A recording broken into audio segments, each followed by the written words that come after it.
Hello students, हम आज बात करने वाले हैं सामाजिक अनुसंधान की प्रक्रिया के बारे में कि सामाजिक अनुसंधान की जो ये जटिल प्रक्रिया है वो कौन कौन के चरणों से होकर गुजरती है।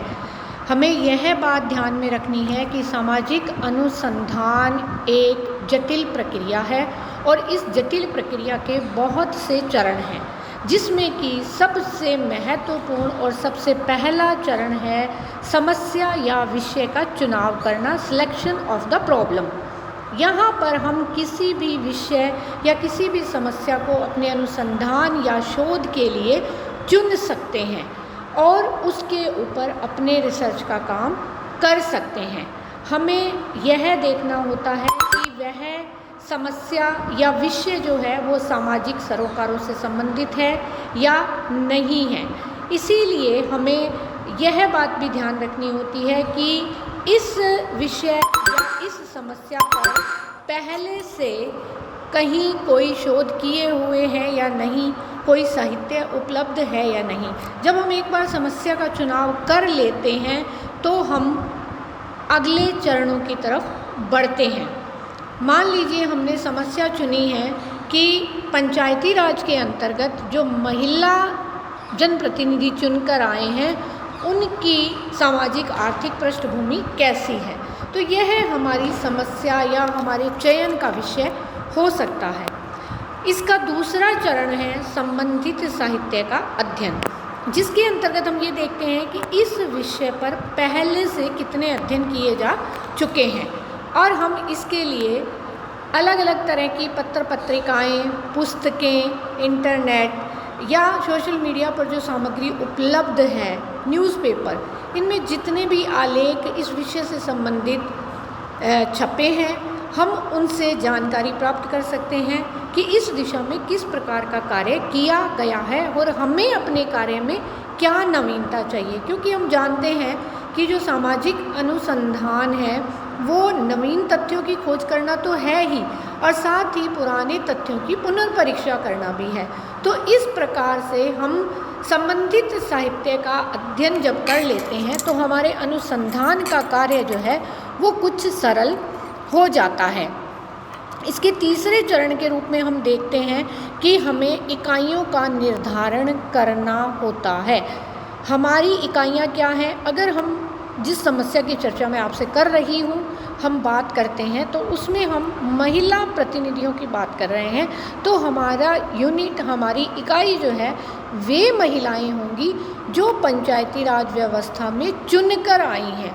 क्योंकि 73वें संविधान संशोधन के तहत आप लोग जानते हैं कि महिलाओं को आरक्षण दिया गया और वे चुनकर इन स्थानीय संस्थाओं में आने लगी। तो इस तरह से हम अपनी इकाइयों का निर्धारण जो है वो स्पष्ट रूप से करते हैं कि हमारी इकाइयाँ जो हैं वो कौन सी होंगी। साथ ही साथ हमें अध्ययन क्षेत्र का चुनाव भी करना होता है। अब मान लीजिए हम इसी समस्या को लेते हुए यह जानकारी प्राप्त करना चाहते हैं कि हमें जो जनप्रतिनिधि हैं वो किस क्षेत्र से चुनने हैं। यह क्षेत्र हमारे जिले की विभिन्न पंचायत समितियां हो सकती हैं और उनमें चुने हुए जनप्रतिनिधि महिला सदस्य हो सकते हैं। इसमें भी हमें पूरी स्पष्टता रखनी होती है। इसी प्रकार अगले चरण के रूप में हम देखते हैं प्राकल्पनाओं का निर्माण किया जाता है। प्राकल्पना यानी कि अध्ययन विषय से संबंधित पहले से की गई कोई कल्पना, अर्थात ये कल्पना हमारे पूर्व अनुमान हो सकते हैं उस विषय से संबंधित। मान लीजिए हमारा जो अध्ययन विषय है उससे संबंधित हम प्राकल्पना बनाते हैं कि जो हमारे जनप्रतिनिधि हैं उनमें शिक्षा का स्तर उच्च नहीं है। हमारी जो जनप्रतिनिधि हैं वे एक मध्यम आर्थिक स्तर से आती हैं।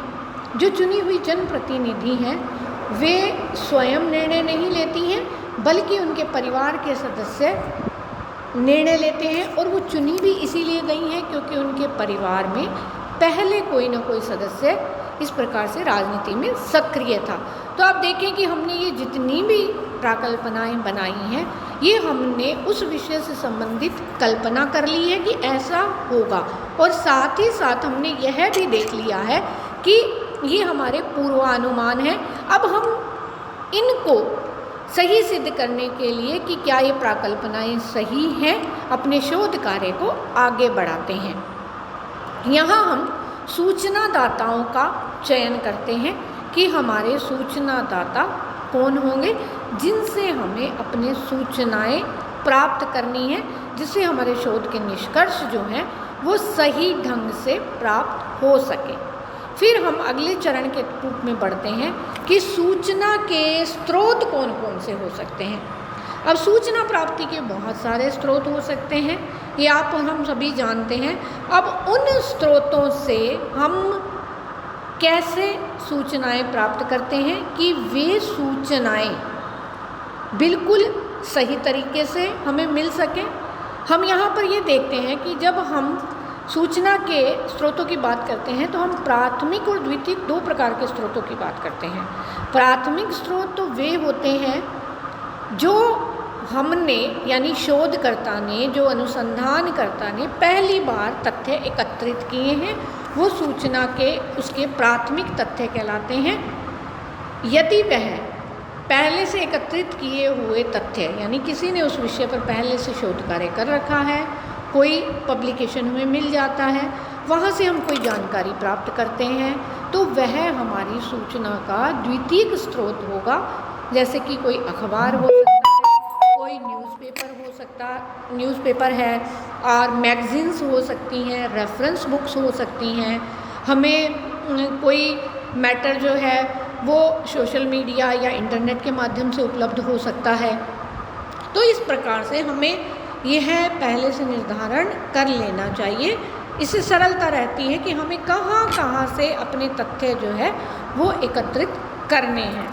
इसके बाद हम उन उपकरणों और प्रविधियों का निर्धारण करते हैं जिनके द्वारा हमें ये सूचनाएं प्राप्त करनी हैं। अब हम यहाँ पर देखते हैं कि हम सूचना प्राप्त करने के लिए अवलोकन, साक्षात्कार इत्यादि का सहारा लेते हैं, और साथ ही साथ अनुसूची प्रश्नावली जो है उनके माध्यम से सूचनाएं एकत्रित करते हैं। इन सभी में कुछ न कुछ अंतर होता है जो हमारे शोध के विषय पर निर्भर करता है कि हम किस प्रकार के तथ्य एकत्रित करने जा रहे हैं और उसके लिए हम किन उपकरणों और प्रविधियों का प्रयोग करने जा रहे हैं। तो इस प्रकार से हम उपकरणों और प्रविधियों का निर्धारण कर लेते हैं, और इसके अगले चरण के रूप में हम इनका परीक्षण करते हैं कि वास्तव में जो हमने उपकरण या प्रविधियाँ चुनी हैं वो सही हैं या नहीं हैं। तो इस प्रकार से हम अनुसंधान की इस प्रक्रिया में या चरणों में इन चरणों का पालन करते हुए, जिनमें से कि ये अभी आधे चरण पूर्ण हुए हैं हमारे, इनका पालन करते हुए अनुसंधान के कार्य को आगे बढ़ाते हैं। धन्यवाद।